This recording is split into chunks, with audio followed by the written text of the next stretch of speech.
Hello, meandering mystic, Raksha Moose, and seven serpents.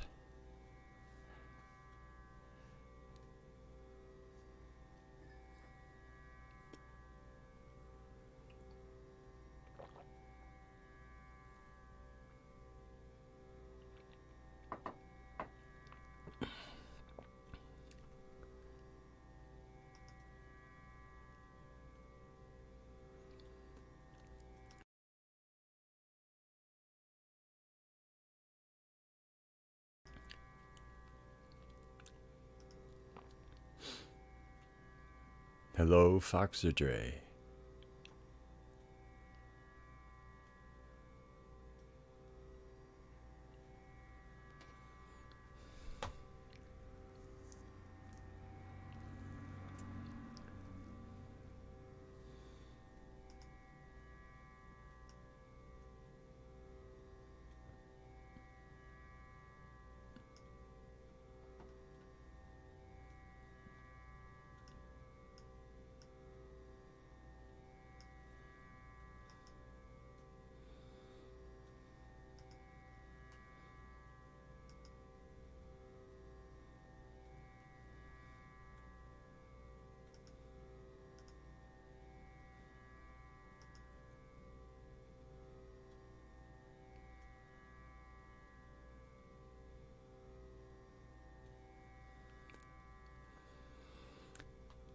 I can only keep this picture up so long because I cannot look at my live dashboard otherwise. This is a depiction of Bhuvaneshwari, but we'll call her Bhudevi because that's another name for her.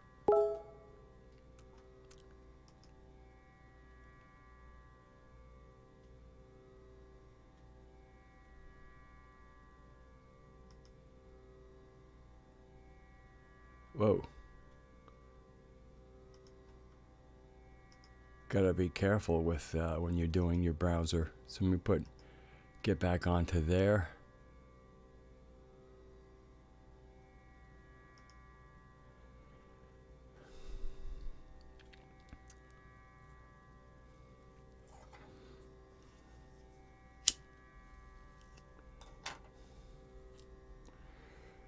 I'll be on camera in a moment. So let's see, who do I... Amanda Palmander, hello. Mrs. Seven Serpents, Deborah Rubenfeld, Crazy Beautiful. Welcome.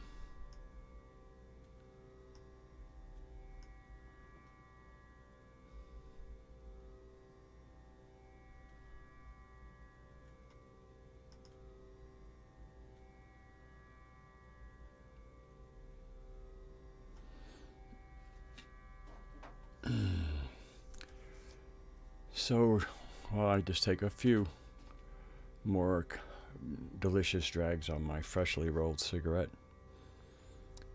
We're going to, we have the title here tonight, which, a little provocative, not so much, but dealing with the bullshift, aesthetics of community and rage. And welcome Robert Elder and Sandy Says.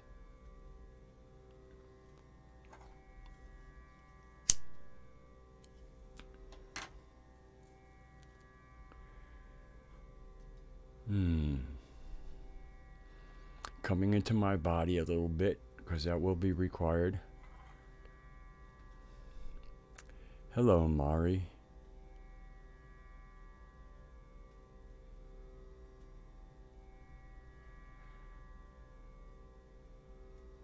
Jessica M, hello.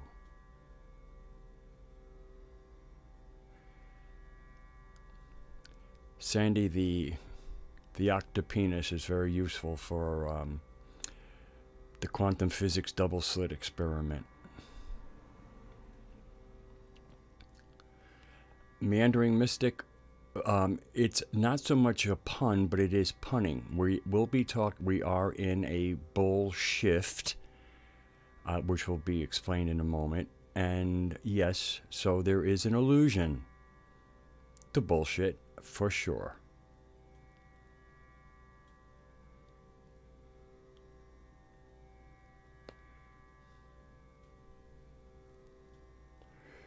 That's right. As Raksha said, it's for science. Okay, so let me just switch on the camera here, since I'm all nice and fluffy. Hello, everybody. And welcome to Can't You Hear Me Gnostic. And the title, I have to read it. But I just said it, dealing with the bullshit, aesthetics and community, aesthetics of community and rage. Hello, RC. Good day from Australia. Australia is with us. I was going to say in the house, but man, there's some of that jargon I just really want to remember fondly and let go of. Let's put it that way. So, hello, Robin.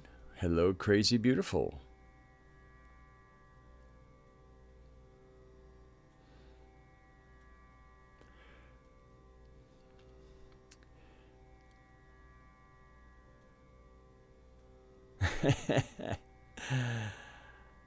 Yes, just in case anybody came to meet me after the show, I'm all presentable.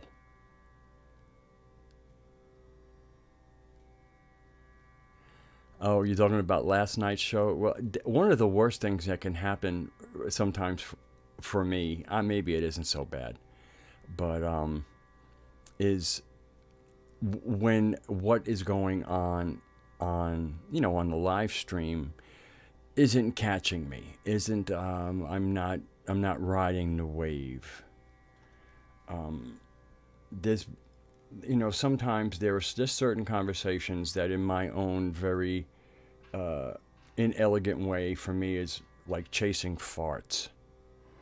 And when the fart chasing begins, I go all ADD, as they say, which again, ADD is what happens to people with a fair amount of stuff going on. And if you can't hold their attention, they'll go elsewhere.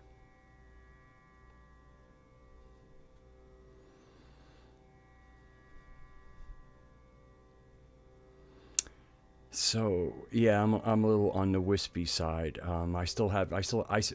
I got a really good shampoo, but I haven't properly treated it. I usually take my shampoos and I make an herbal mixture that I dilute them with, and I haven't diluted my shampoo, so it gets me a little fluffier than I like to.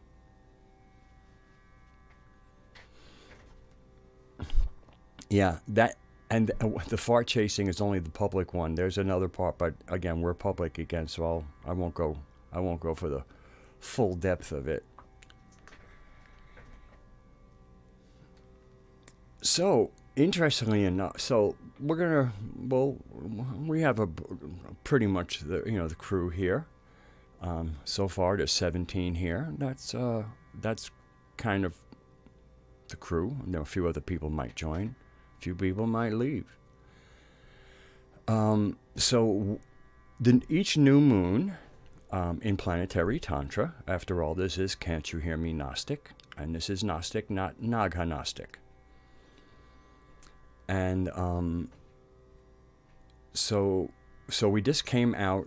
We had a new moon on the 15th. And so about a day, within 36 hours, the crescent moon appears, and a new shift, what we call dakinis, moods of the mother, okay. And but and they're represented by manifestations. I'd like to call them her daughters. And so the last shift was. The last shift was Tara and Devi. When the moon rises in the sign of the bull, not in the sign of the bull, in the constellation of the bull. This is not zodiac. This is the sky watching, and how you say sky divination or celestics was before astrology was false gifted. You know, the zodiac, where it works like clockwork rather than what's actually happening in the sky. Because that's that clockwork is that chronos energy, the demiurgic energy, and other names. But you know, we don't need to go there. It's all the same being, whatever you want to call it. Anyway, so the last lunar cycle was it arose kind of the moon arose kind of in the eye of the bull. And so this lunar cycle, the moon had still not moved out of the constellation of the bull. So Devi and Tara, green Tara, but when she's coupled with Devi, she becomes wrathful green Tara. And fortunately, I do have a page picked out that I'm going to read from that explains it, because words can be, if words are misconstrued, we'll paint pictures in our head and do interpretations that could take us down unfruitful paths. So what we have, so the interesting thing is it's an anomaly of all the different shifts to have two dakinis on shift. And this particular year, it's kind of another anomaly where the anomaly has one shift after the other. So because this is all happening in the constellation of the bull, and this is a shift that came on with the new moon, I was talking about dealing with the bull shift. But as Meandering Mystic, by the way, check out his channel, Meandering Mystic on YouTube. He has 5 subscribers so far. We should be able to do a little better than that for him. Hello, Forever Consciousness. Forever Conscious.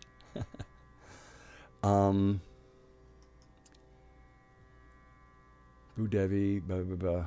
I'll get myself on track in a moment. It went out. We'll wait a little bit. So there's kind of an anomaly. So bull shift and what we alludes to, and this has been this shift and the last shift were very stirring. The wrathful green Tara does come with a form of rage. And in many ways, since very often people are very band conscious, music conscious, this rage in many ways could be properly called rage against the machine. Because it is the machine.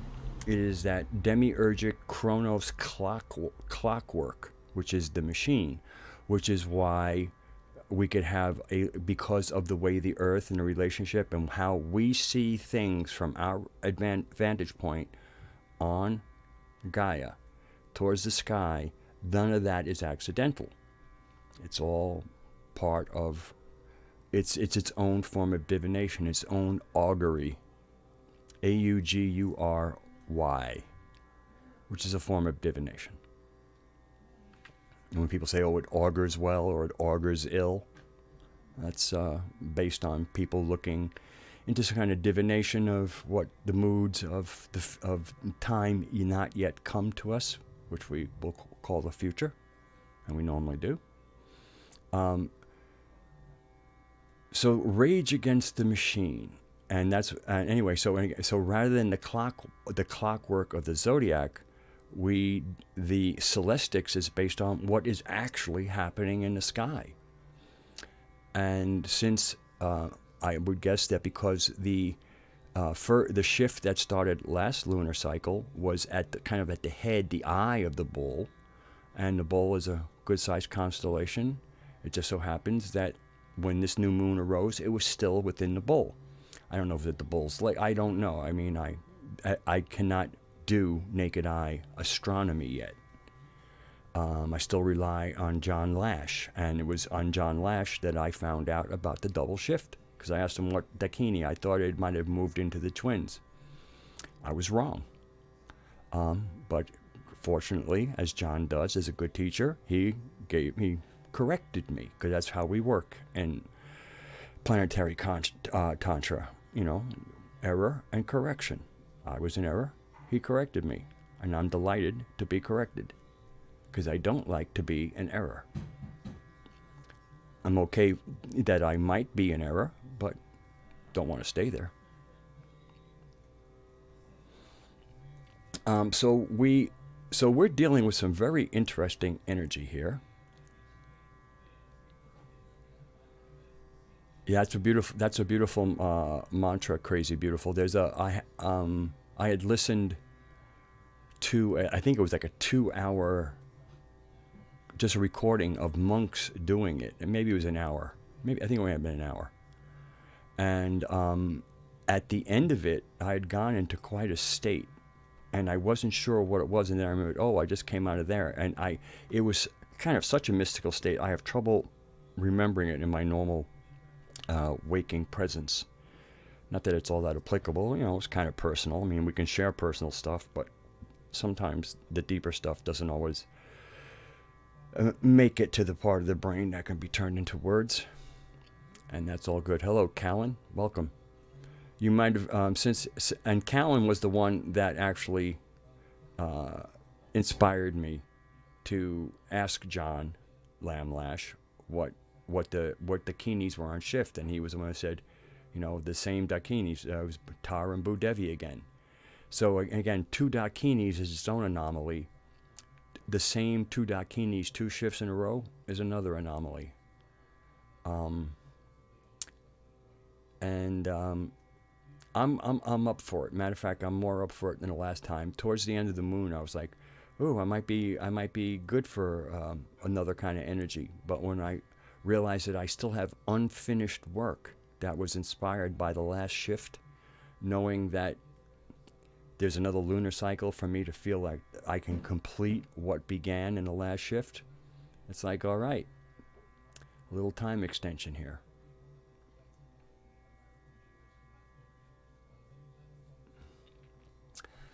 So, but the rage, now here's the interesting thing. I have definitely been very aware, especially in the first part of the lunar cycle, like in the growing moon. Once we got a little bit past the full moon, some of it calmed down. But now we're going into the up cycle again, so I'm quite sure it'll be similar but different. Oh, thank you, Callan. I'm assuming that as soon as you got it, you took some, and you had to have noticed. I mean, especially that very first time it enters your body, you really notice that your body is happy about it.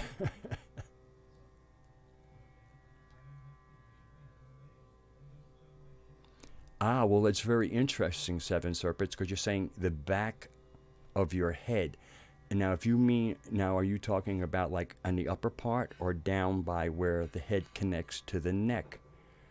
Because the bull, again, now the bull is the bull. The constellation of the bull is the constellation of the bull. Taurus is the zodiac, but still Taurus, in the way it affects the artificial construct, affects the neck. So the neck and the back of the head, where the neck connects, especially at this point here, I should probably turn toward the mic, at this point here, where the muscles that come up the cervical spine and attach right to the back of the head here, it's kind of, to me, that would actually could be a bit related to the bull. Yeah, thank you, Seven. So there you go. Do I have that fans on? It's interesting when I really start to talk and the energy starts to move, my body gets pretty warm. And I'm starting to, I mean, originally it was like, do I have to put another layer on? And now it's like, whoa. But I won't be taking my shirt off. I don't want to scare anybody. And it wouldn't be the muscles that would scare.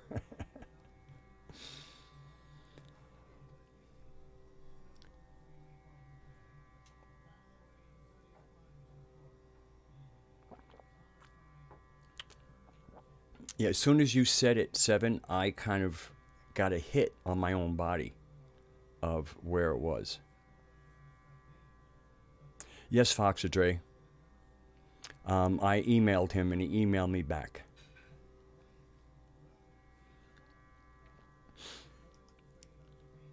I mean, I had, I had asked him, because the twins. I was wondering. I don't know if it was what direction they're moving, but if it was moving kind of like as the zodiac does, it would have been twins. So I'd asked him if Bagalamukhi was the Dakini on shift, and in a very concise language, he said, no, it's the second shift for Devi and Tara.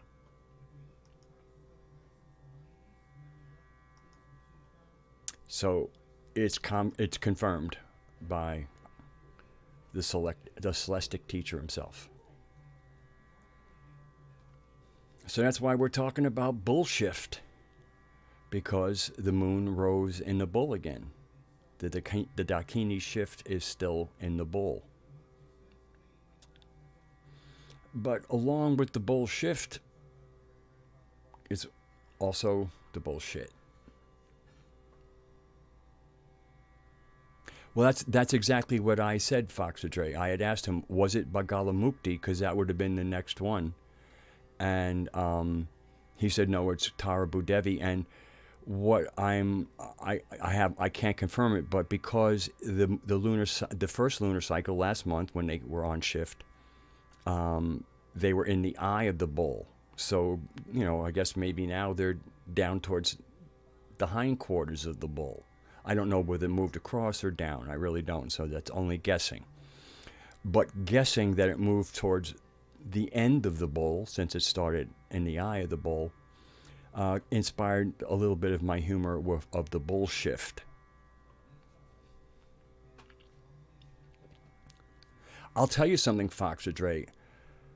I felt her Bagalamukhi. I felt her energy coming in there, and there's some tie-in. Because I was reading about her, thinking, let me read about her and see if what I'm getting. Because there's a nuanced difference to this shift, and I was just wondering, but when Bagalamukhi comes, that's going to be quite a shift, because she's about language and she has control of the tongue, so she can grant great glibness and a facilitation of speech with those that are aligned, and she can tongue-tie or even suppress the speech of liars or make them reveal themselves in their own words. Okay, right at the hoof of the bull. Thank you, Crazy Beautiful. Thank you. So getting ready to kick the shift out of some people.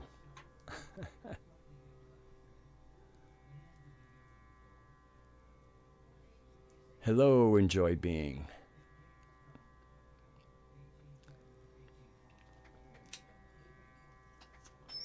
So I'm just going to read a little bit and about this lunar cycle that occurs in the bull.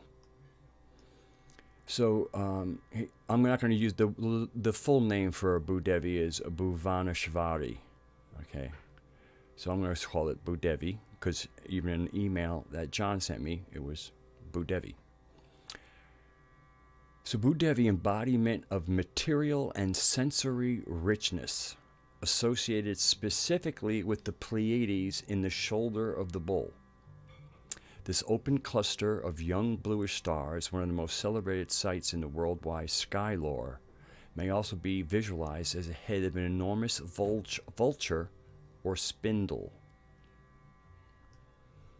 And I will flash her picture one more time. There we go. This is a representation of Devi, and you can see her full name up there at the first word. And okay, so there she is. So I'm going to put it back on me, so this way here if I have to, because I have to go into there we go. So okay, so she may the Pleiades may also be visualized as the head of an enormous vulture or a spindle. Tara, so that was Devi, that first part. Okay, embodiment of material and sensory richness. All right, Tara, associated specifically with Aldebaran, the massive golden star in the eye of the bull. Since the 1970s, astronomers have known that the sight line to the bullseye star, 72 degrees on the ecliptic, indicates the direction of the apex of the local group, or the ALG. This apex is the point towards which the 24 galaxies of the local group to which our galaxy belongs are converging, by contrast to the collective dispersion or flowing away of all galaxies in all directions in cosmic space. Tara, the selector, holds this direction. The lunar Shakti cycle, signaled by the sunset crescent in this constellation of the bull, indicates a rare occurrence, a double shift under the Mahavidyas Devi and Tara. In this instance, the unique form of the wrathful green Tara applies, not the usual sweet and safe form of Tara, who is regarded as the guardian deity of Tibet and the savior or liberator of Tibetan Buddhism. In the frame of Dakini instruction, Tara is the selector. I just moved it, so I have to. Tara is called the selector. She might also be called the eliminator. The two devatas, or devatas, I think it's devatas, Devi and Tara work together. Tara eliminates any people, situations, beliefs, or conditions that are incompatible with your fullest enjoyment of the richness of the material and sensory world, the body of Devi. In her form as the wrathful goddess, Tara selects those people and conditions that enrich your life and bring you unimpeded pleasure. And Devi attunes and amplifies what is thus selected so that it conforms to and enables the realization of your highest desire. Tara's compassion is manifest in allowing people to count themselves out of beauty and enlightenment if they wish to do so. She does not tyrannically select anyone, nor does she gather together an elite group of the privileged or saved. The privilege of complete pleasure and self-liberation is open to all, with the option to count yourself out, to elect not to participate. Tara is the representation and agent both of selection and deselection. She presents the proof that self-liberation cannot be either faulted or disregarded, and that it excludes no one. And then he goes on to some very deep creation stuff that I feel is that is something you can certainly. I think I'm able to drop this into. I think I can drop this into the chat.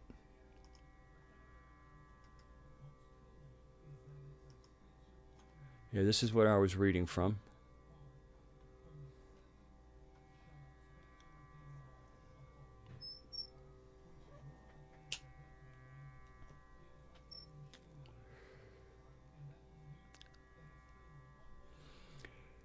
So,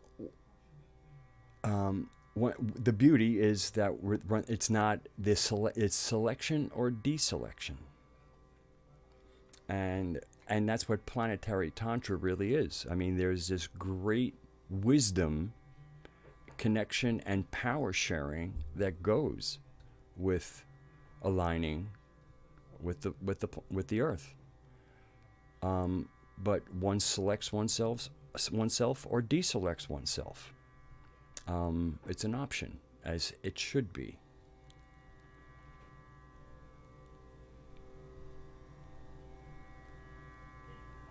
Foxadre, I thank you so much for your more advanced, way more advanced celestics than my own. I just started it, and it is where I need to do some serious catching up, and I own that. You know, it's gonna be a little time before I'm on my own here. You know, as far as calling it, and then of course the discussing is something I don't ever want to be alone on.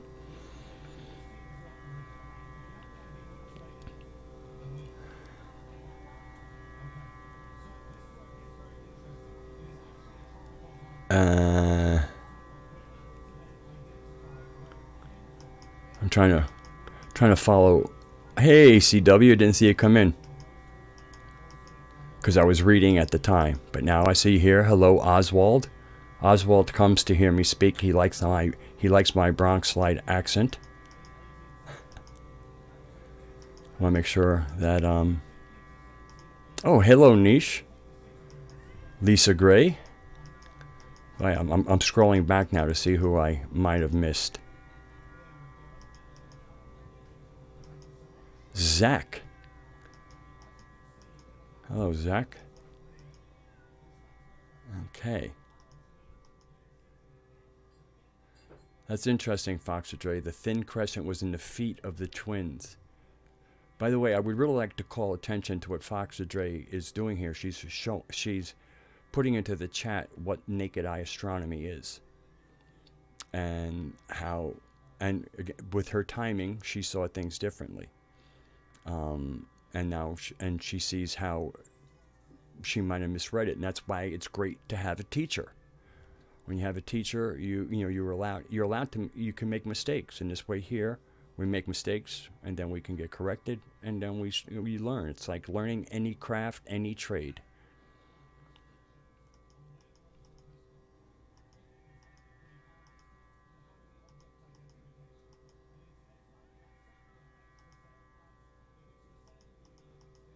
Hello, Lisa Gray from Missouri. Prove it to me.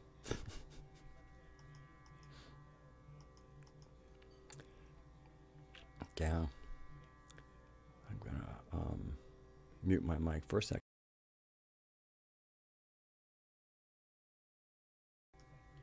Much better. So anyway, let me get back to here. Make sure I didn't miss anybody.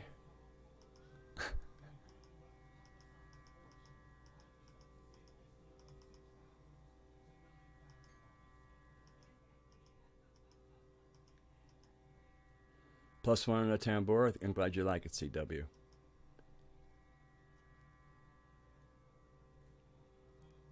Oh, it's show me. Okay. Hello, Ellie.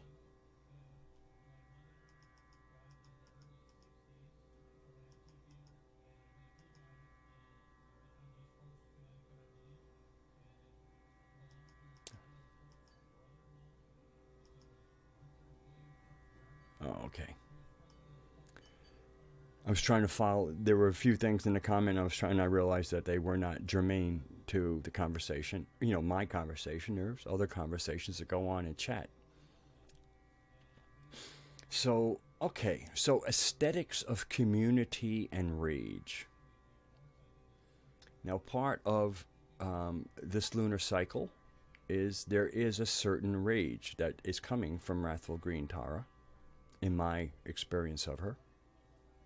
Hello, Gas for Jazz. And but it's directed, for me, much of that is about the machine that is destroying the earth. So there was a band called Rage Against the Machine. And I feel that if we don't have a good focus for our rage, the rage will turn on things and people inappropriately. And so when there is some of this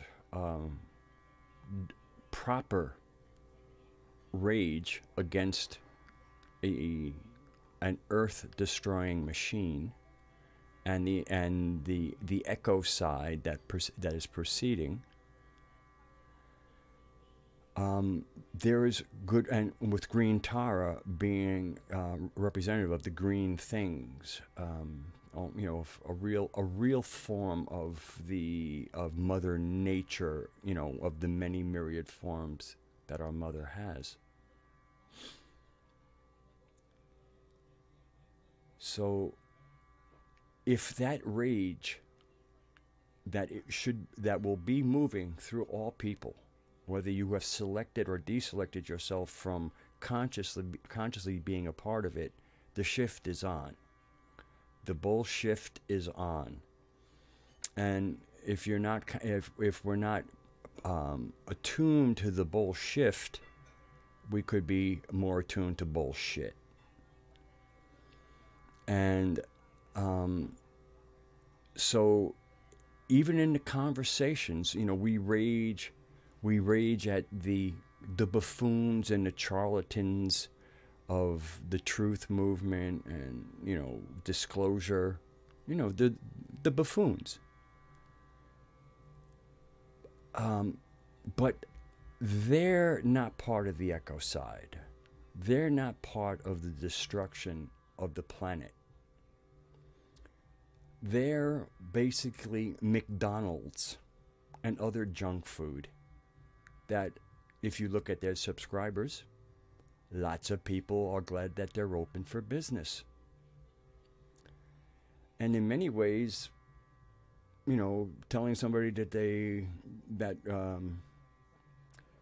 you know, in many ways, to me, it's almost like going at the people for their diet, because consumption is food, but consumption is also what we take into our mind, what we feed our minds with. And anything we feed our mind with will find emotional, you know, I mean, because part of how our mind accepts things is, does it feel good? Or do we feel like we resonate with it? Well, the moment you start using the word feel, you're not talking about logic. You're talking about your emotional center, a very legitimate part of how we interpret reality. A really important part, or it wouldn't be there. It's part of the richness and the color. Logic alone is like black and white drawing. It is our emotional states that bring the richness and the color. But it's really good. When we have them working together, it's like the colors are within the line, instead of like having like a picture and you just take a crayon and you just kind of just smear color in all over the place, and it's like, well, where are the delineations? Unmanaged emotions are kind of like a crayon run amok instead of following the lines. Hello, Sam Webster. So I am, you know, I have been partaking in just about every live stream our official community does, and then the greater community. You know, the greater community, a big part of the greater community would be in a dark journalist live stream, a Den of Lore live stream, a Leak Project live stream. So, and sometimes I'm just kind of sitting around, and I actually go to those to actually see how community's doing. How's their focus? How's their emotional state? How are they relating to each other? Very important. How are these various communities, sometimes in the hundreds, you know, some of these people, how are they getting along? Okay, Madfinger, you're saying the audio's quiet for you. Is anybody else? I just want to, because maybe I want to make sure that I'm not too quiet I mean, I can turn it up in a heartbeat. I just don't want to overdrive anything. Let me look at my own levels here. Hello, hello, hello. Guess I can... Okay, I just got a little incoming. Let me check it. Dee-dee-dee. Okay. Thank you very much, Mad Finger. And I'm going to up my volume a little bit. Let's see, where should I do it here? No, it's all the way up there, so I will up it over here. Oh, I guess I can do it on, I'll do it on my master volume. Oh, I have to get up for that.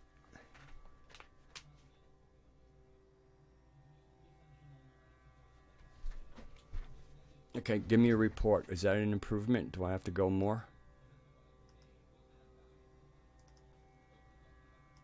I know it'll take a minute or so.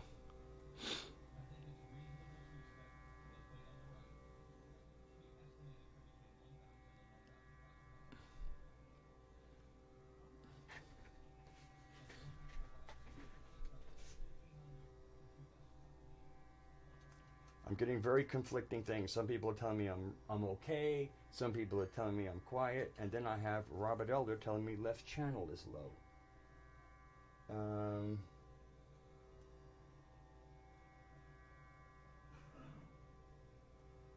I don't even...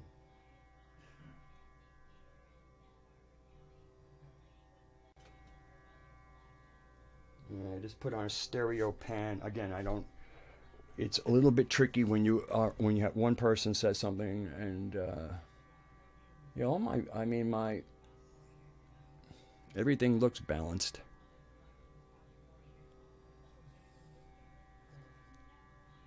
Okay, that'll be enough. There should be enough messing with the hardware here. Good.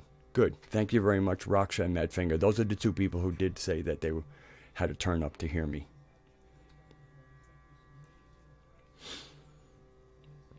Okay, well, I'm certainly, if my left channel's out, we'll just have to work with the right channel. Everything is plugged in.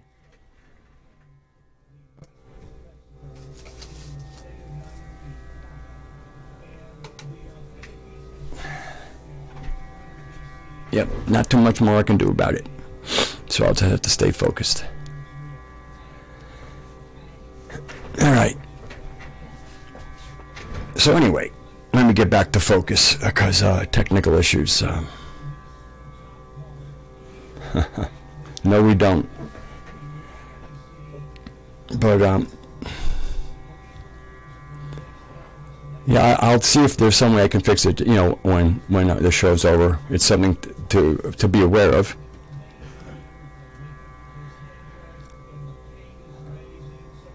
Oh, now I'm on blast. Okay. Now let me see my own levels. Da, da, da. Yeah, I can see I'm up there a little bit. Let me turn it down just a tiny bit here.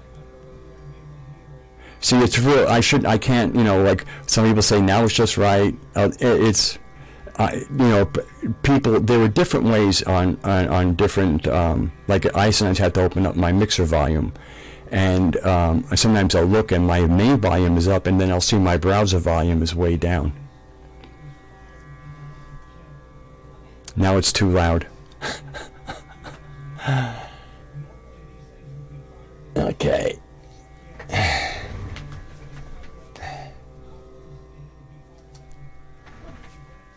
All right, I've kind of set it back to where it was.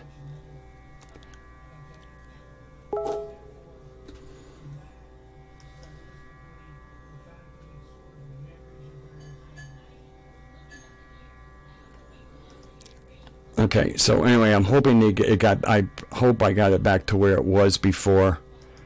And I have to admit, I'm getting a little out of my game now. I'll get it back. Perfect.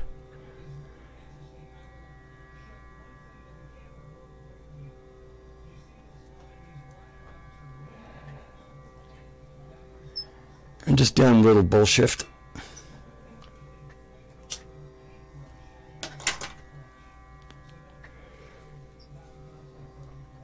Good. I won't touch it. I mean, I didn't do anything different than I had any other week.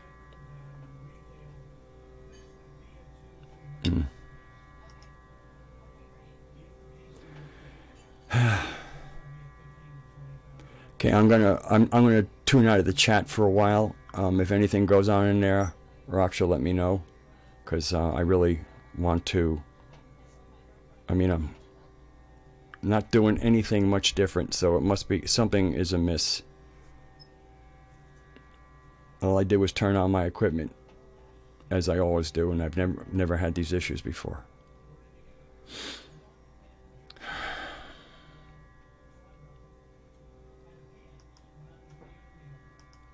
Isn't that a nice picture? I'm here. I'm just I gotta make a few faces before I come back on.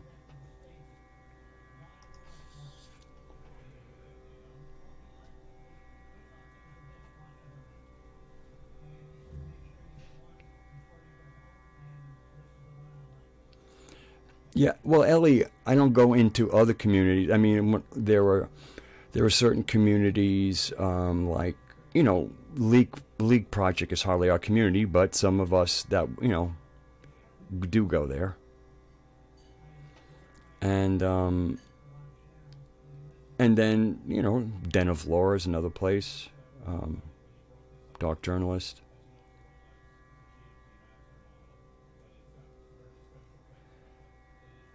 And I'm still getting sound reports. Anyway, so, yeah, aesthetics. I'll get back on track here. Give me a second.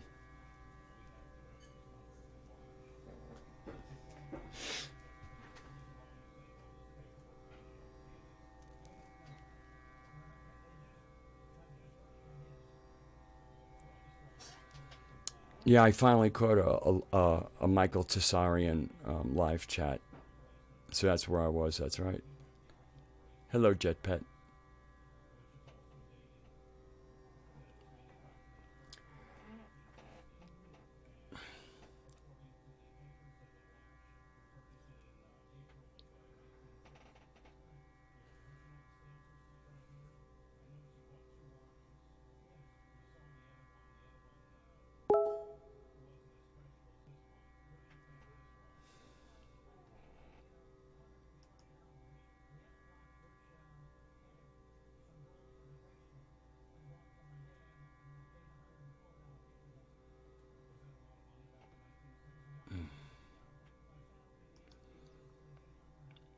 So, yeah, part of it is I want to see how when I go to these different chats, even when what's happening on screen might not be working for me, and that's more often than not. I do it because I want to see how everybody's doing. I really do. I care about how we are doing, because we have to cohere. Because if we without coherence, we don't have any power. The difference between a bunch of clouds out in the ocean and a tropical storm or hurricane is how coherent the system gets.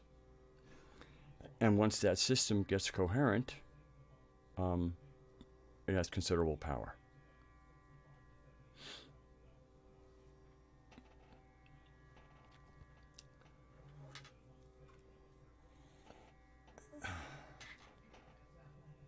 So, okay, I'm going to come back on camera in a moment. And I'm also going to get a little bit back into my own focus. I'm going to, just for a little bit, just so anybody knows, if you put something in the live chat, I'm going to miss it because I have to leave the reading the live chat to stay in focus.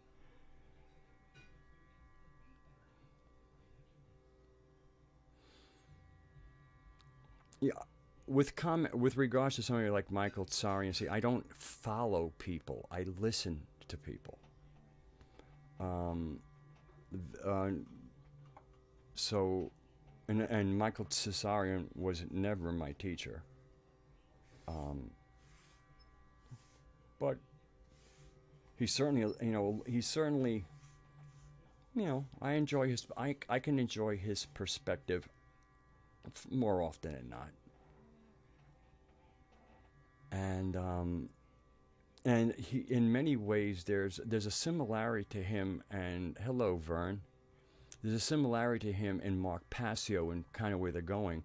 But Mark Passio is always so pissed off that even though he's speaking a lot of things, and actually there's a lot of things I totally am like on board with him about. So to have somebody angrily say, talk, address situations that I'm kind of already okay with, I don't really. He wears me out. That's his style. Passio, passion. That's who he is. He has to be that way. But Tessarian is a little more subdued. He gets some words wrong. He comes to conclusions I wouldn't.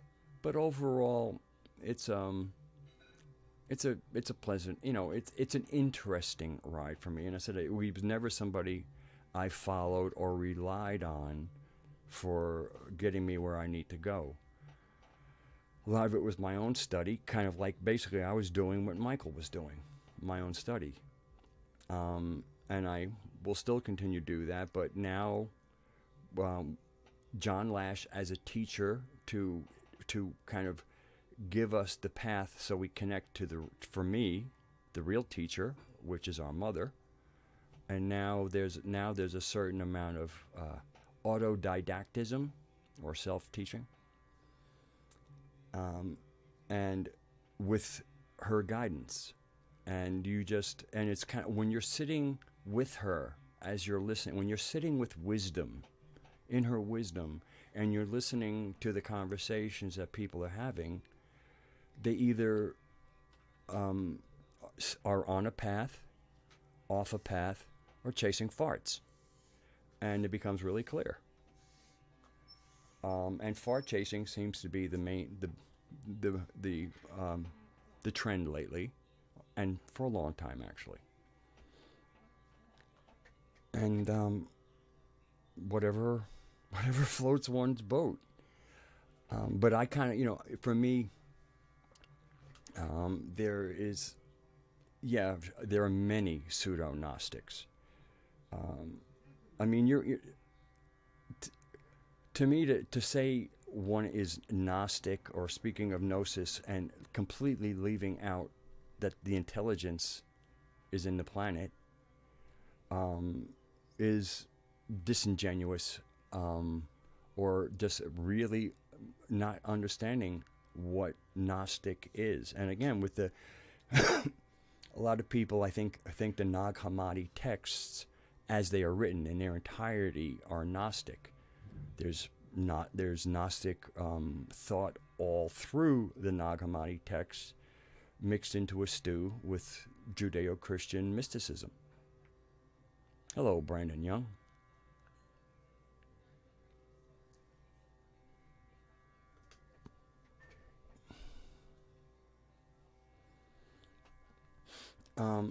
So what did I write to myself? That's right. I'm still not on. I guess I'll bring my fluffy self back on the camera. And actually, I'm out of the live chat now. I know I said I wouldn't be there for a bit, and now I'm back into my room in my camera. And okay. So we don't really have an issue, for the most part, in our community.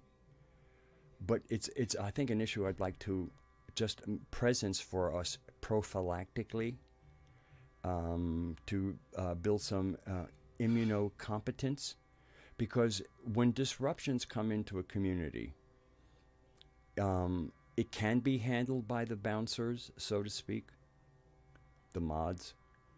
But I think it's much better when there's just general immunity, an understanding of what has just entered our organism, and sometimes it can be a little bit viral, and where, in other words, unless it can con, a virus cannot do anything by itself. All it can do is con a cell into accepting its DNA package so that it will reproduce for it. That's how viruses work. Viruses cannot replicate by themselves. They must con or overcome the recognition on the part of an individual cell that this is a bad actor, and pretending to be either neutral, good, or interesting. Oh, here's a fresh idea. Want to play with this? And, and then the cell opens up and starts replicating, or at least engaging with it. So there's two. One is, the viral stuff where there's actually replication of the virus. And then the other thing is just, I guess, being feeding an energy that actually is kind of vampiric and will diminish, go away, or whatever, unless it is danced with, unless it is invited. Again, a vampire has to be invited over the threshold. Engaging in conversation with a vampire is allowing them over the threshold.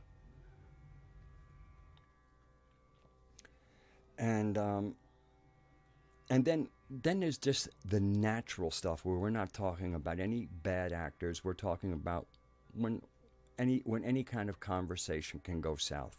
Misunderstandings, really, just the things that happen. People have a bad day. People having a bad week.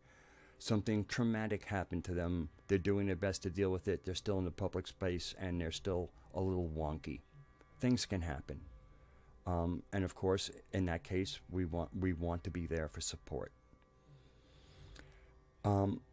But when, to me, one of the best ways for community hygiene, and community hygiene has been a big theme, especially, coming from the Moose Lodge, and it's also a theme of my own, but to me, it's a good community theme, community hygiene. And so one of the things is if any one or two, it takes two to tango. So when or if there are clashes of personalities in our community, the public space is not the place to work out what are basically private issues. I have my own historical thing. I said something on a video that Raksha Moose took exception to, and in very and not inflammatory language, but in the video that I watched, it became clear to me he had an issue with something I said. I didn't go to his next live stream and start asking him, hey, what are you talking about me in his live chat? I sent him a message, I think it was via Skype, and said, I think we need to talk. And we did talk, and we became brothers. Not immediately, but we became friends immediately, and brothers later. And so again, there was a rumbling. I had said something publicly. He had responded publicly, didn't mention my name, but alluded, and I kind of realized I was in there. So I realized he had a little issue with me. So I thought it was time for us to meet face to face, because we have the technology. We have the technology. I mean, even on Facebook, you can talk to people. You can have voice or a full camera. I've done it with the ambassador. That's often when we want to have quick conversations. We use. I don't post on Facebook, but I have Messenger. So for community hygiene, if especially we're going to be going through some pretty. There's going to be some rocking and rolling, and some of it will leave us upside down temporarily. And we're going to do, and most of us will do our best to still stay in the public area and thinking we're okay when we might not be okay. And it's not even for us to decide. One of the worst things that can happen when two people have an issue is having crowds, kind of like egging on one side or the other. That is so counterproductive. That's like a form of gossip. It's fuckery. So it's just that when and if we, the community, ever have issues with each other, and I'm not saying much of it, but if let's say last night it was like a little bit about a cult fan. If he had read it and said, hey, you got an issue with me, I'd go, you know what? No public space. Let's get a Skype conversation going. Okay? I'm more than happy to talk to you. And if we, in case we don't even see eye to eye and we have like a real battle royale, let's have it in private. And the community will stay healthy and out of that. The last thing we need, even though we might crave it, is unnecessary drama.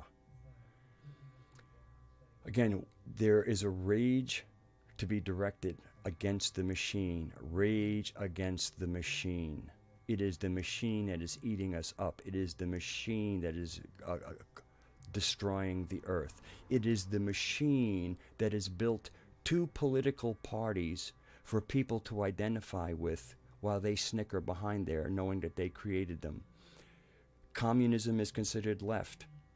The mirror image of communism is fascism on the right. So when especially at the extremes, they kind of show you that it's really the same thing. And it's when you move towards the middle, it's not quite so obvious. But they're boxes. And it's the machine that built those categories. And then we think we're supposed to file into it because that's the paradigm. That's the machine's paradigm that was set. And only we can break their paradigm and create our own paradigm.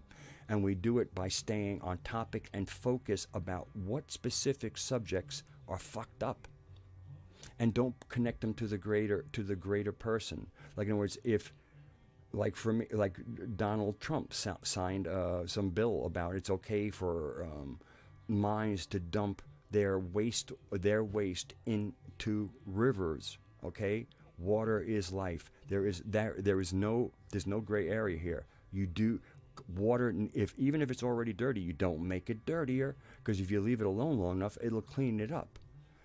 So then the whole thing is not, oh, that fucking Donald Trump. No, Donald Trump, what the fuck you just did on that is bullshit.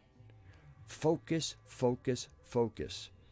Same thing, social justice warriors. Social justice warriors are supposedly some, Marxist thing. And they might be, but Marxism isn't.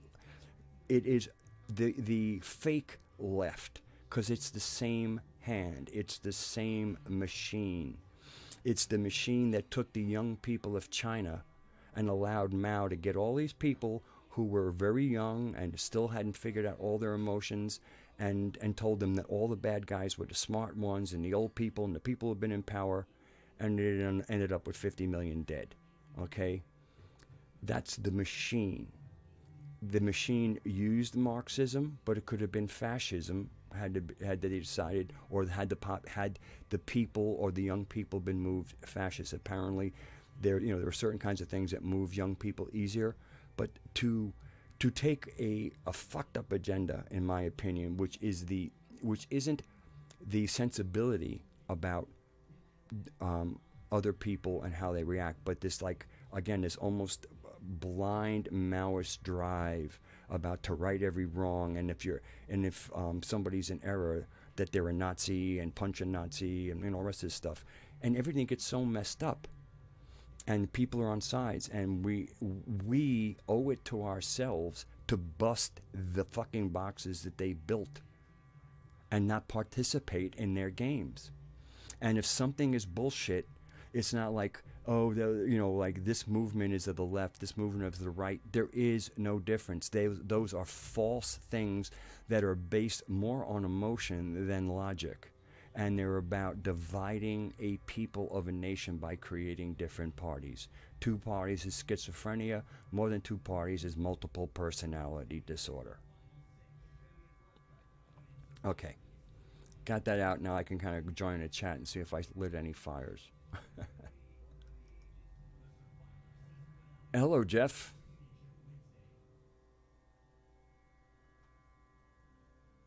Hello, Xenomorph. Eco-fascism rocks. Wisdom is in house. Okay, I want to make sure I don't want to not greet somebody.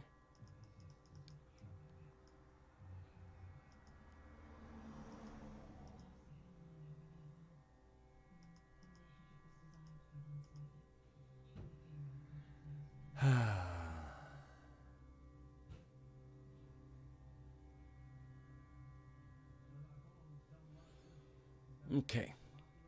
So, no fires. Very good. Hello. Yes. Oh, man. So I'm still working on my first cigarette, which is very good.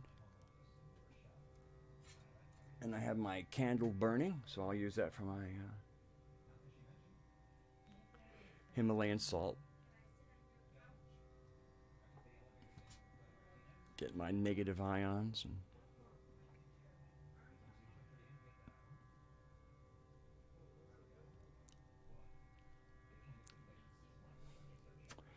And actually, I'm wearing my green scarf for Tara here.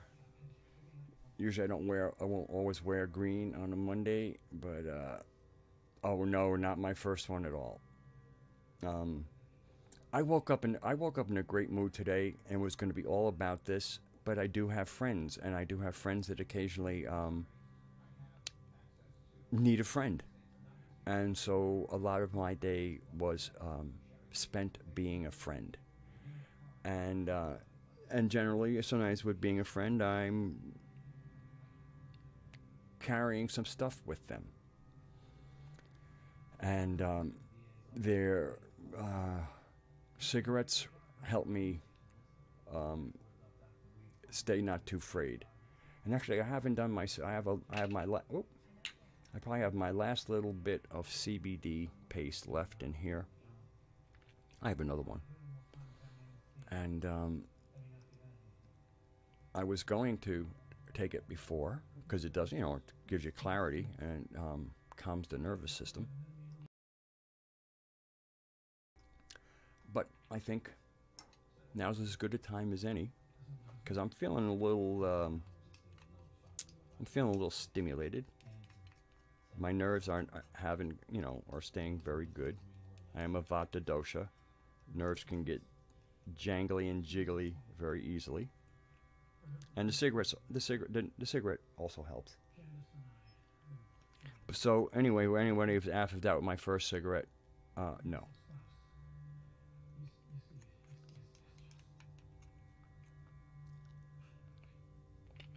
Once again, I don't recommend people take their paste with a sharp paring knife.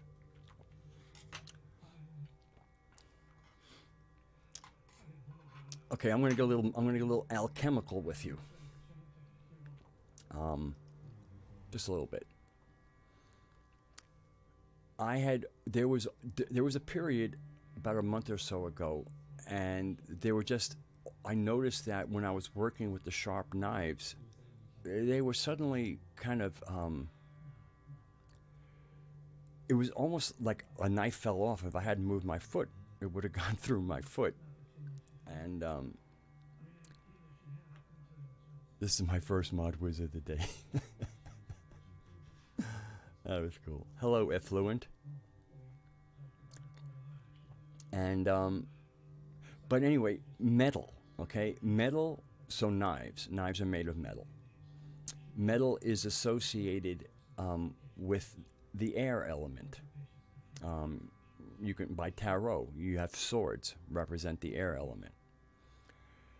And what I realized was that I wasn't taking care of my elemental friends as consciously as I might. And it's really good to befriend the elementals. And fire is one elemental you want to be on really good terms with. So you be thankful when you use it. If you're going to do a candle, it's nice to anoint it. But just be conscious, fire is alive. So it's to just kind of turn it on, turn it off. I use candle snuffers and other things. It's kind of good. When I put a candle out, it's like, okay, go put you to sleep now. Catch you next time. So incense burning. I burn a lot of incense. And I was lighting a lot of incense and kind of mindlessly not, saying, hey, air spirits, here's to you. Again, this is not about worship. This is about friends. It's kind of like if you passed a friend in the street and you didn't say hello, they might go, "Hey, what's up with him?" The elementals are very much like friends. You keep your relationship alive with them, and there are certain. So the alchemy and the little rituals around their usage is part of maintaining a good relationship, because so when things start going jiggy with an element, it isn't like the element's mad at you. It just you don't have the normal, like, almost coverage or protection, because friends take care of friends, and if you're estranged, then it's not like they're gonna get mad at you. It's just like that level of making. I mean, there's been a few times when I'm really in things where things could have been really bad, and it's almost if like, wow, like that was almost magical in how something bad didn't happen. And it is that relationship with the elementals that you realize, oh, they took care of me, because friends do not hurt friends.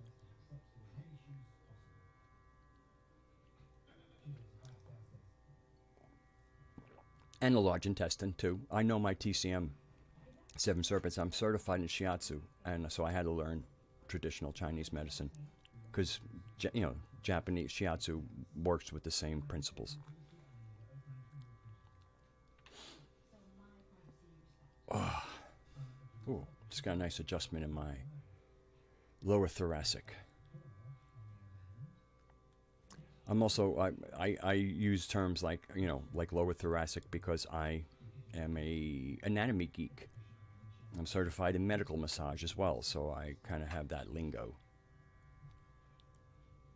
Actually, I have a fair amount of education, especially in the alternative arts or the healing arts. Just don't talk about it a lot, because it's not, my skills are not something to talk about. They're something to do. Like, I wouldn't really talk a lot about my guitar playing. If I really wanted to do something, I'd get out my guitar and play it.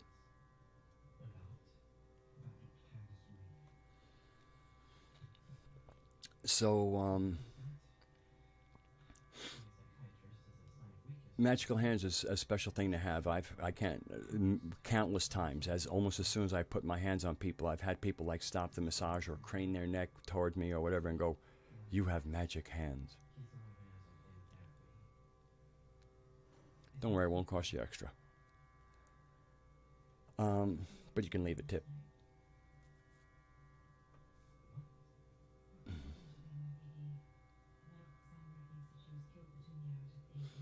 And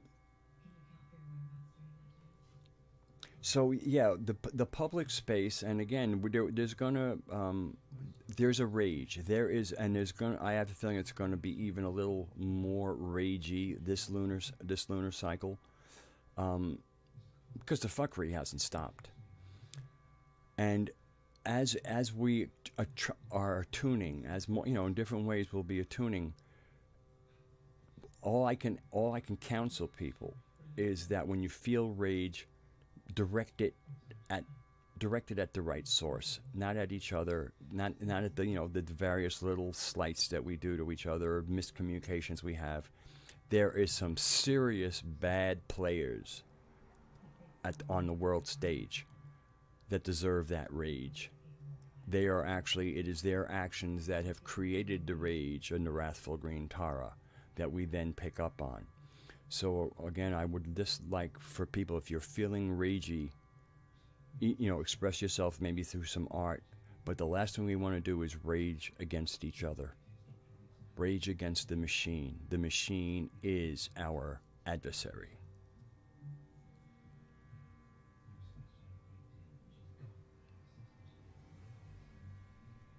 Mars is shifting its energy. John has made mention of it, and I kind of just tuned into a little bit. Gaia is working her magic in this solar system, and I think it seems to me the first planet she's really kind of reached out to, at least may try to be reaching out to all of them, but I feel that Mars is going to be more about healthy warrior energy rather than war. I think Gaia is little by little pulling the archontic planets onto her side.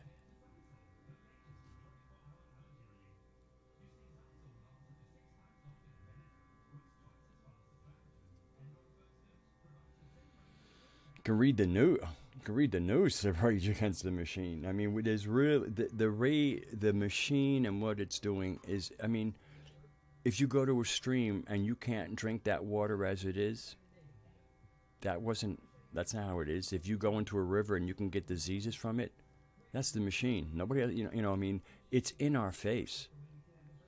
But even more is, if you want to go do something on the earth and you need a permit, that's the fucking machine. You need a permit to pull a fish out of the water? That's the machine. The machine is either destroying the earth or preventing us from accessing and using the earth. When it can't destroy it, it says you can't play on it. Land ownership is part of the machine. I know it's a kind of, big America thing, owning property. You don't fucking own it. You get to pay taxes on it.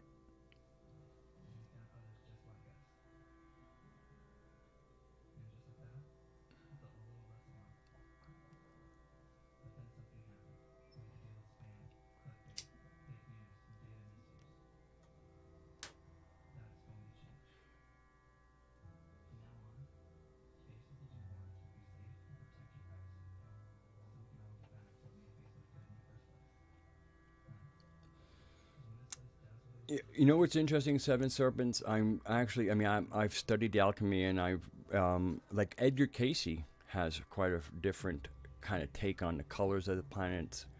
I'm relying on communication and like staring at a planet and saying, okay, what's going there? I mean, I was looking at Venus one night and I say, are you going to stop being so slutty? Sexy's fine, but slutty, can we cut that shit out?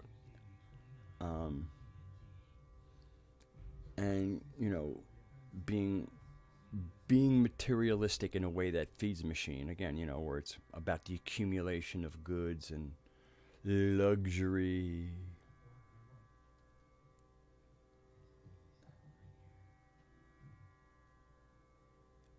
Somebody else can have address your TV stuff. Again, I am proudly not aligned with TV and their corruption of things.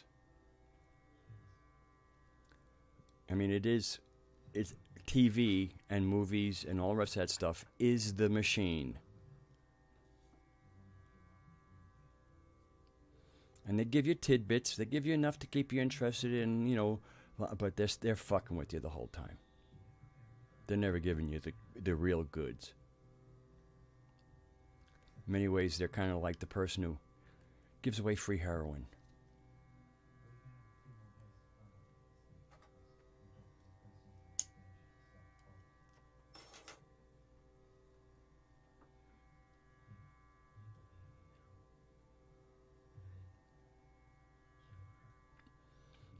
That's why I chose to engage with you, Brandon.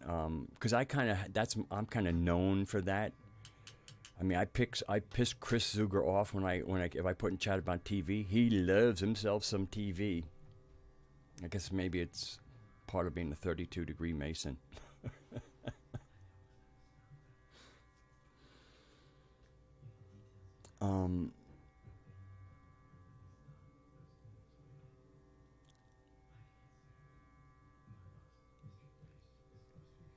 And then now there's so the other thing is, because of Devi, the appreciation of beauty. So the aesthetics of community.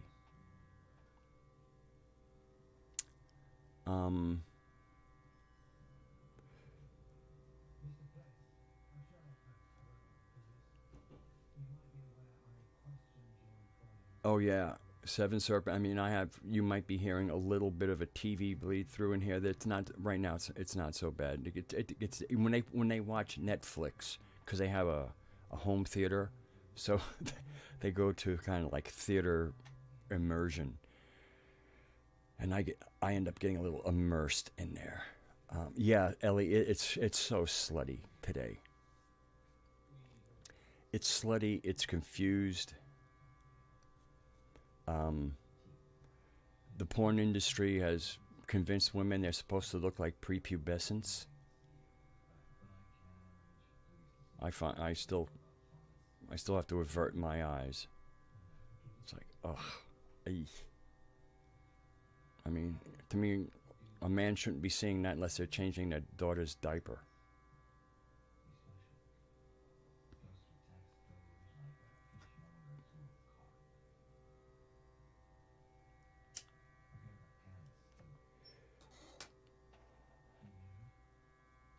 So, when we look, as a matter of fact, I was talking with somebody today. I don't know if you're aware of Pablo Picasso's early work.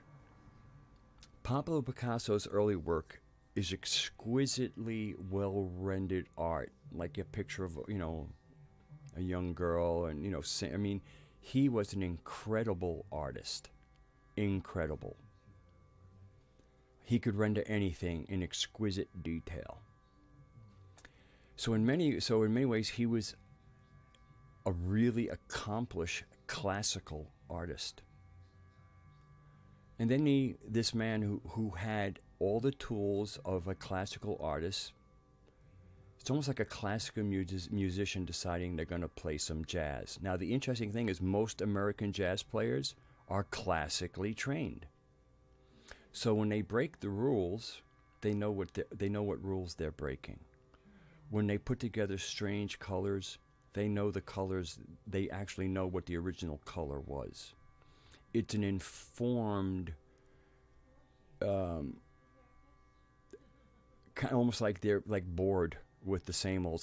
So they take it and they do it in certain ways.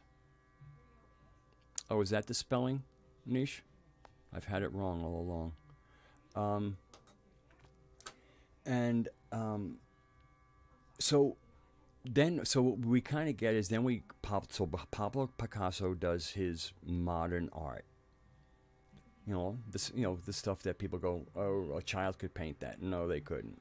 I mean, they could maybe duplicate it, but and when you look at the way Pablo Picasso was doing things, you can kind of see the jazz to the classical, and his use of colors. But I think so. Part of what happened in modern art is they'll look at something like the Pablo Picasso did as a classically trained artist, and they don't get classically trained. They jump from, I'm going to do art, but I'm not going to learn classical. I'm just going to go right to the jazz. You can't go right to jazz. I mean, or else you'll be doing ersatz jazz, pseudo jazz. It sounds like jazz. And so modern art is hideous. Most modern art is hideous, a poor excuse, and it's shitting in our psychic space. It is shitting on our aesthetic.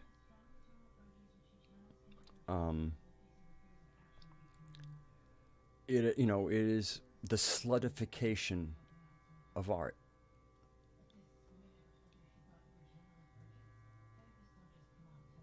Keep Igor moist.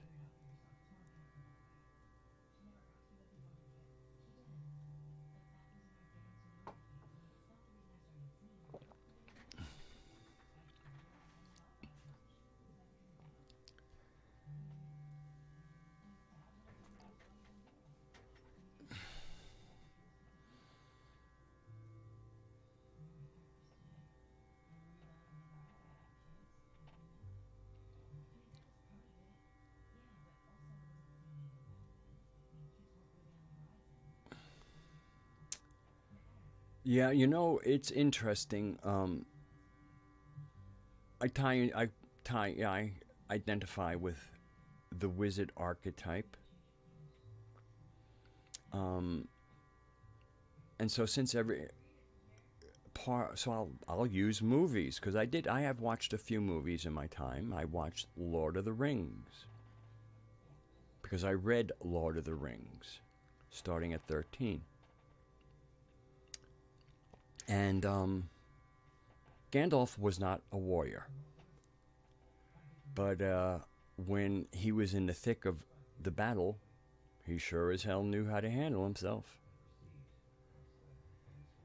And you know, I come from the Bronx. I know how to handle myself. And so in many ways, I'm not aspected. My natural inclination is not as a warrior. And I studied the martial arts. So is Radagast a Maiar.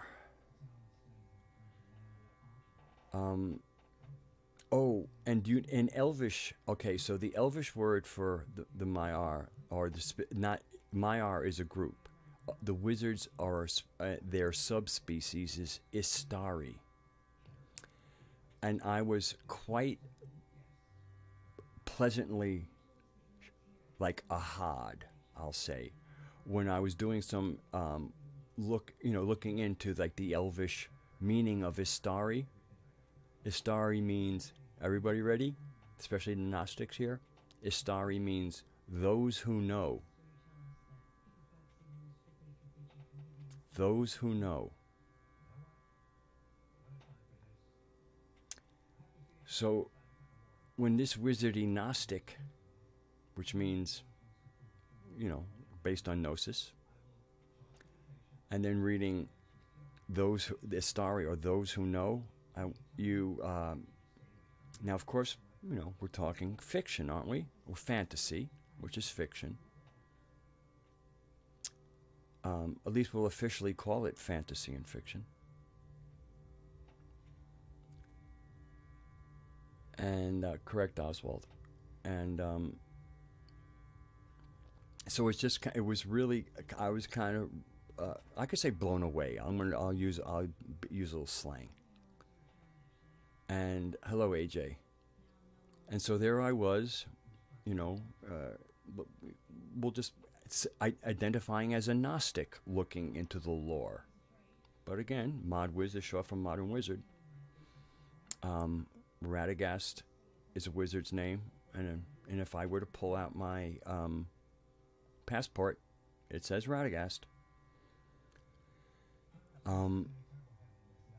So it just was really interesting for this wizard Gnostic to find out that Istari, which is the class of the Maiar that the wizards belong to, is those who know.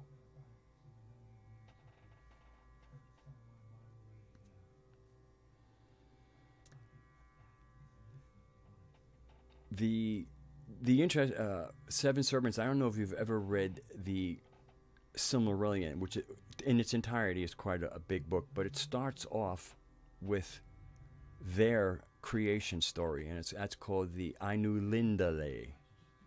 Ainu comes from Ainur, which is the base. Ainur and Aeon, take out the N, and take out the U, and you get like Ion. Okay, if you leave off the Ur, you have Ion. Ion and Aeon are pretty darn close, don't you think? So when they had been emanated from their originator, who was called the Luvatar, they started singing a creation song. And that creation song is the Ainu Lindale, because Lindale is just like the singing. Even sounds like singing, right? Lindale. And so in many ways, I found, knowing the Sophianic narrative, and when I went back and read the Ainu Lindale, the parallels between the Sophianic the Sophianic narrative, the fallen goddess scenario, and our creation story, and the creation story that Tolkien created in his Silmarillion is pretty interesting. And then, of course, even the name, my name that I did take, it's not my birth name, but now it's my legal name, of Radagast, the Aeon or Ainur, but once they came to Earth, they transformed from Ainur to Valar. But the Ishtari were tutored by the Valar, and they all had different tutors. Saruman was tutored by Aule, who was kind of corresponds to a smith god, Hephaestus type, Vulcan type. The tutor of Radagast was Yavanna, the keeper of all the birds and beasts and green things. Basically, Mother Nature in their mythos. So there's a whole lot of epiphany, and eerie connections with my life path intersecting with the Sophianic narrative, coming into a Gnostic path, embracing the Earth Mother, and then finding out that the very name that I carry in that mythos was tutored by their equivalent of Mother Nature.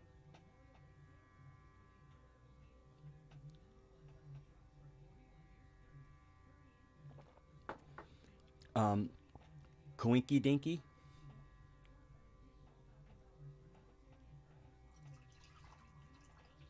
Had to be a coincidence, right?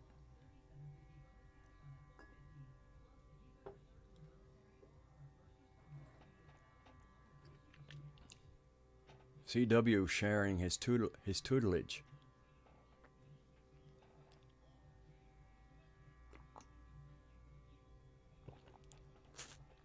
There was a period while I was still drinking, my hair was about the length that CW's is right now.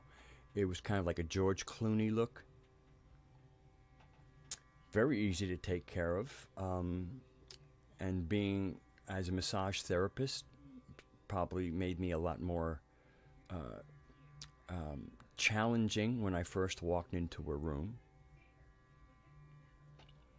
But once I got sober, and I'm staring myself in the mirror and I'm going, who the fuck are you? Because I had long hair all my life.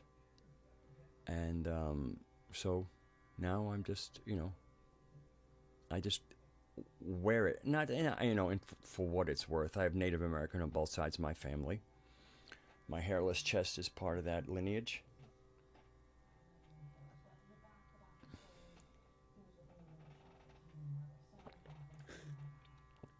Actually, keeping a full head of hair at 65 is part of that lineage.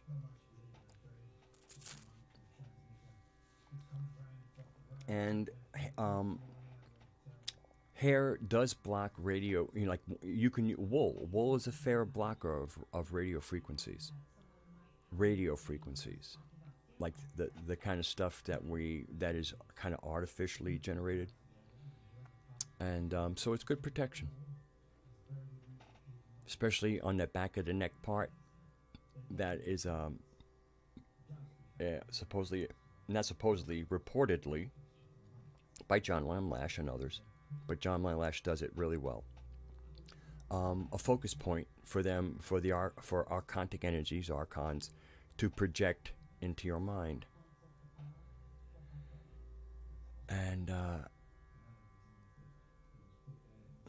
And so it's just so this is part of, and also it's also good for picking up other, like the subtle frequencies. So I just, it works for me. I see, a lot of people have short hair. I don't think that they should grow their hair long. I think they should wear their hair wherever they think they should wear it. They're adults.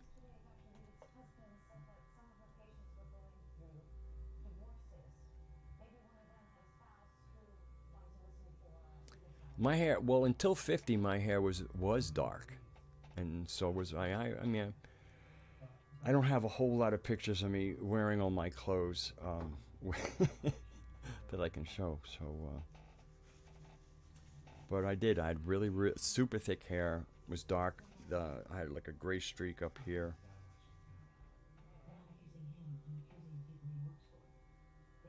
Yeah, I'm very happy that I have a head of hair at 65 and not very wrinkly skin either. And my joints feel great. I don't have any arthritis. This here is actually this little bent fingers from playing guitar so much that it bent my finger, because the way I play guitar, I squeeze it like this, so it deformed my finger. This finger, it never straightened out because I during an argument in one of my marriages, I had bent it. I wasn't playing guitar at the time, so I didn't rehabilitate it, but there's no arthritis in any of my hands or in any part of my body.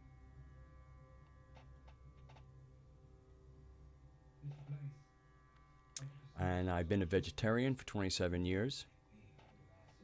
And other than an occasional piece of salmon, I've probably eaten less flesh in 27 years than a person with a typical, flesh diet eats in a month.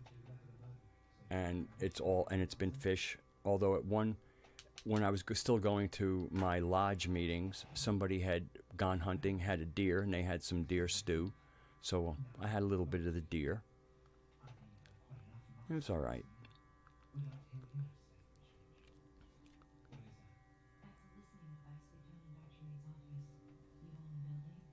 And but if I do, basically my flesh intake when I do want to do it is salmon. Celtic salmon is wisdom. Salmon, that's if in Celtic, like the different Celtic theme cards and stuff, and even in the lore, the salmon is the fish of wisdom. And wisdom in Greek is Sophia. So there's a whole, for me, and I really believe that originally, when we were hunter-gatherers, there was a totemic, like when you're eating flesh, you're taking in that energy of the animal. So the only animal that I really, like, if I take in its flesh and I take in its essence, that I really feel like good about it, and especially, like if I were to be that animal, a salmon, man, swimming upstream to get laid, and zipping over all that stuff, and just like dynamic, man. Ooh, So I can tap into that energy. I like salmon. Not a lot, but once in a while, because eating flesh is just a little bit weird for me, because it's flesh. I mean, it's not like, flesh is flesh. I'm very much aware that I'm eating the muscle tissue of another animal. And as a massage therapist, and that was the other thing. If somebody goes, "Do you ever miss meat?" I said, I work on meat all day. The last thing I want to do is think about that as my meal. I mean, and that's the other thing. I mean, then at Omega, occasionally they would put out some pieces of meat, and all I see is rendered muscles. I mean, to me, they're different animals, but all I see is an animal rendered, chopped up, and now a leg is there, an arm is there, a pectoral muscle is there. I mean, I'm an anatomist, so when I'm looking at meat, especially in the smaller things like chickens and other things like that, where it's a whole muscle group. It's just, but again, I'm talking about for me, and I have thrived on being a vegetarian. Being a vegetarian is the best thing I ever did.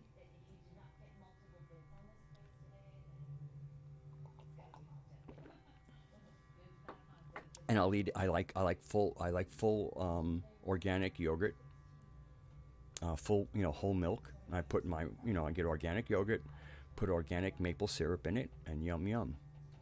I'm fine. I'm totally comfortable with eggs. To me, eggs is a form of harvesting. It hasn't happened yet, I'm cool with that. I really am. I mean, I'm cool with anybody's diet, but from my own personal, I'm talking about my, I have to be, one has to be true to themselves.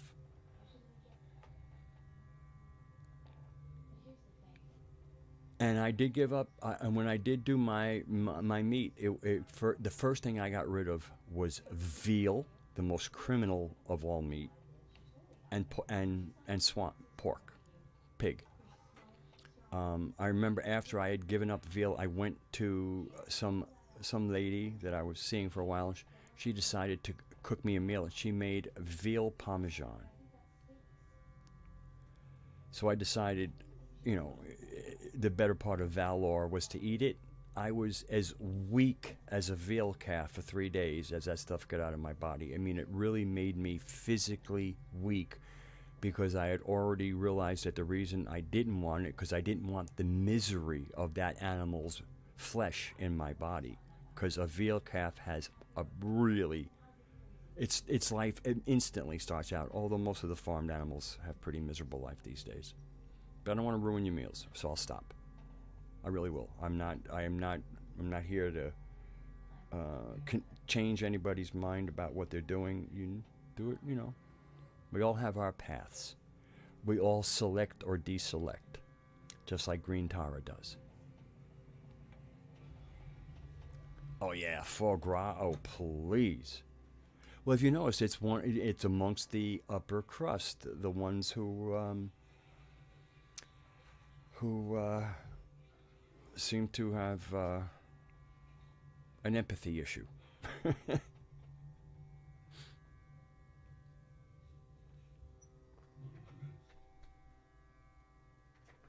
How am I doing on time? I'm stopping at 2 hours sharp tonight.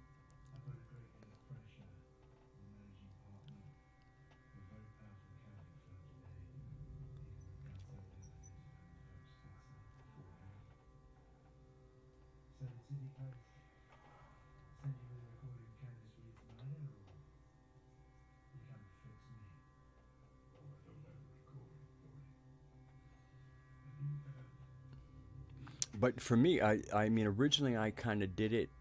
I actually did it for what I would call moral, energetic reasons. But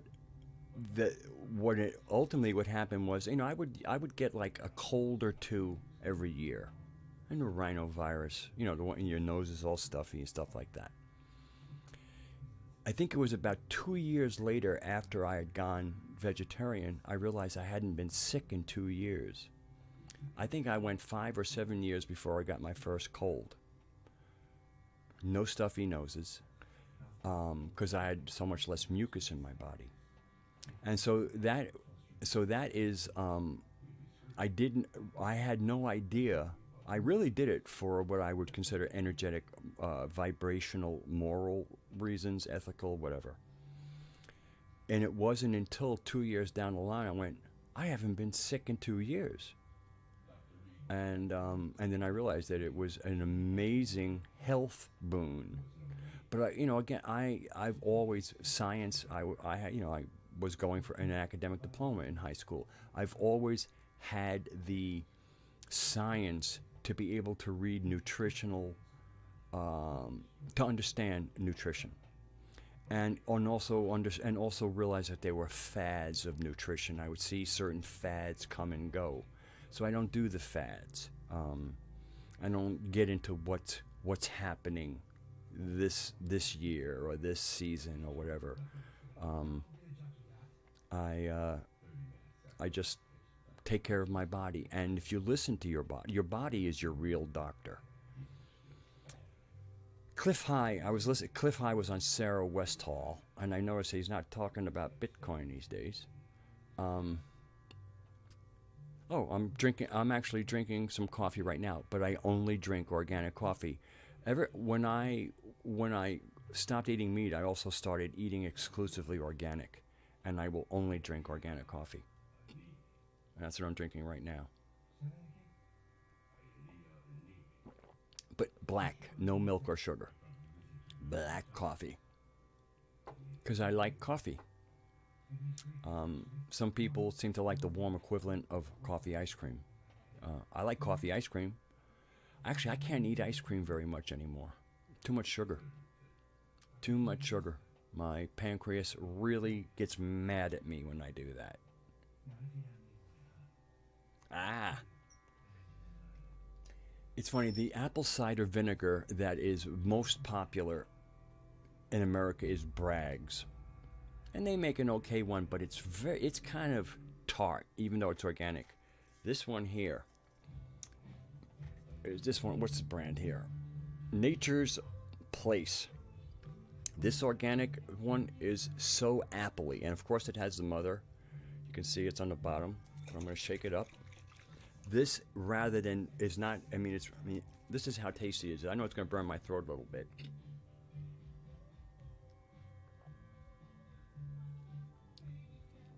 But it's good.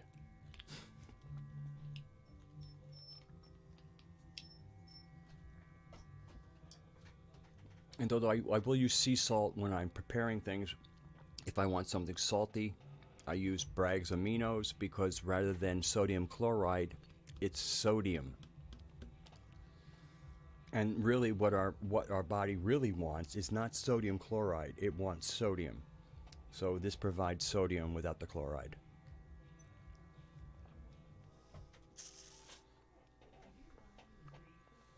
Yeah, that stuff is so nice. I mean, the Bragg's really is kind of... You don't taste the apple in the Bragg's apple cider vinegar. This, you can taste the apples in.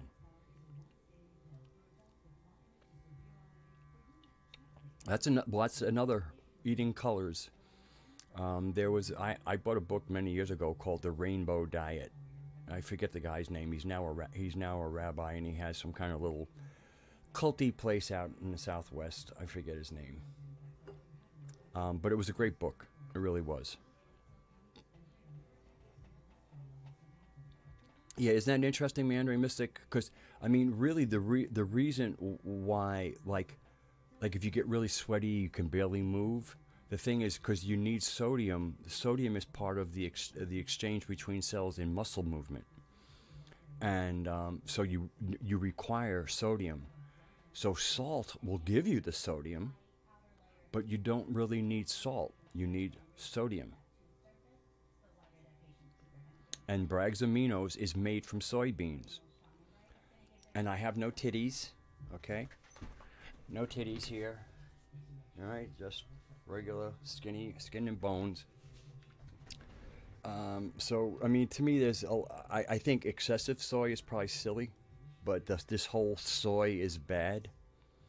I'm looking at myself now. I mean, again, I think putting soy in every product is boneheaded. That is crazy. That is overdoing it. See, that's the whole thing is this, where's the gray areas? Is soy, I mean, do Japanese men who eat, and Chinese people, are they growing breasts? I actually think a big part of the soy controversy in America is we drink so much of our water in plastic, where we get the bisphenol A, which is a hormone disruptor. That actually is, like with Alex Jones and the gay frogs, all right? So there is something in our diet, and I think it's coming from all the plastic, the bisphenol A, that is in fact creating a feminizing effect on men. And so what the food industry is doing is, or the people are missing that and blaming soy. Soy is catching the heat for the feminization. That's what you say, something about the Asians have a specific gene. Here's my, as a science person, and also this is what you could say earth wisdom is. Phytoestrogen is not the same as the estrogen that we make as a neurohormone. It's a different molecule. The beauty of phytoestrogen is if you were estrogen deficient, then when you eat phytoestrogen, your body can convert phytoestrogen to estrogen that you need. If you put phytoestrogen in a body that does not require estrogen, it will not convert phytoestrogen into estrogen. That's my gnosis on it. And again, I'm speaking as somebody who is really quite scientific. And well, fermented is definitely, and that's what I do. I mean, I like tofu. Tofu is a form of fermented, and I prefer Chinese tofu. Was it Chinese? Yeah, Chinese tofu uses calcium in it. The Japanese way they did it was using seaweed, and what's nice about the Japanese is that seaweed, the use of seaweed means that you get a good iodine dose from that tofu.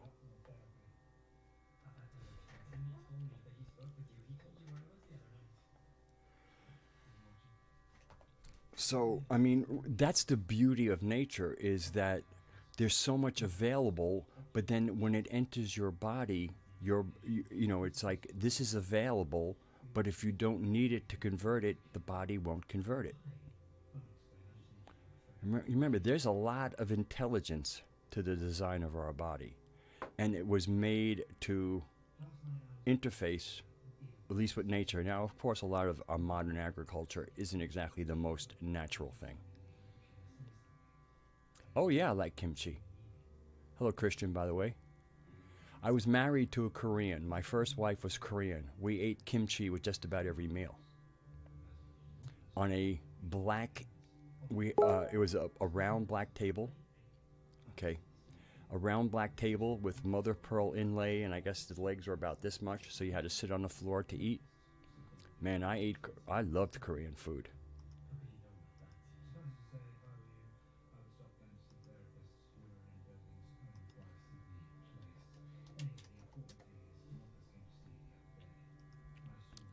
So anyway, we are 5 minutes and counting, and so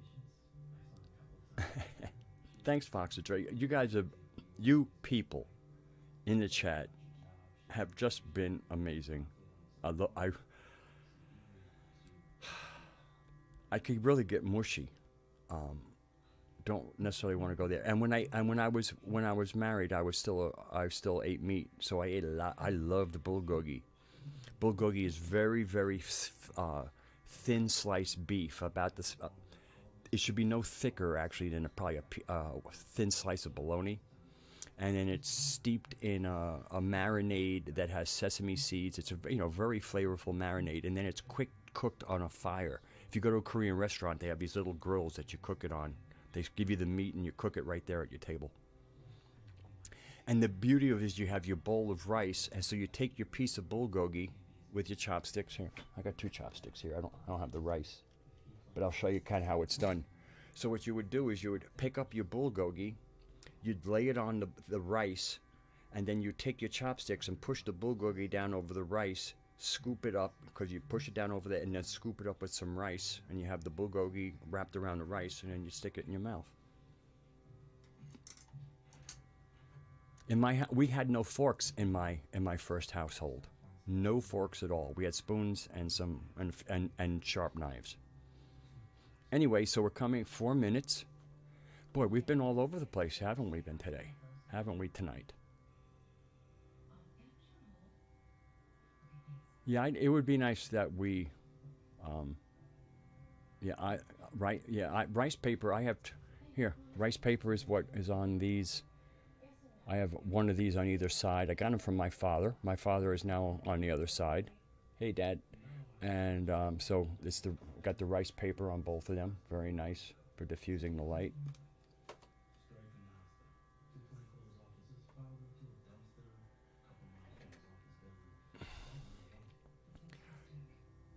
I'm going to close with one of the reasons why I think that women, if you notice that, I mean, men have underactive thyroids too, but hypothyroidism is something that's almost epidemic in women. And you're welcome, Brandon. And so my thing is that the thyroid is associated with the 5th chakra. The fifth chakra is where the real will is. And I believe that what has happened in modern society is that, hundreds of years, that the voice of the woman has been suppressed. That her real will, what's really on her mind, doesn't get a chance to be said. And I think that that is part of a big contributor to hypothyroidism.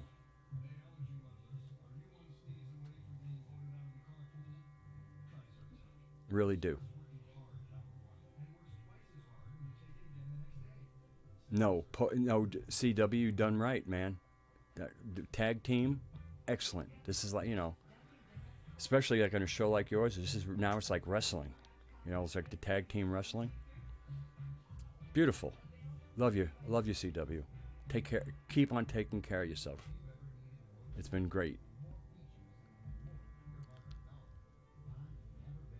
So, as we wind down, it's gonna be 1 minute. I want to just thank every single person who's been a part of this live stream, been in the chat,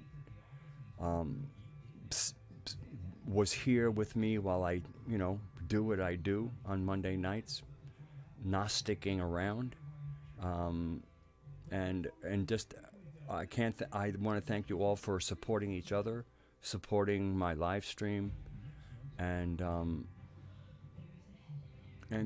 just a lot of gratitude and a lot of love. And so I'm going to be winding it down and say goodnight to you all. Gratitude and love. I mean, this is no smoke here. This is for real. And I'm going to go in here and turn off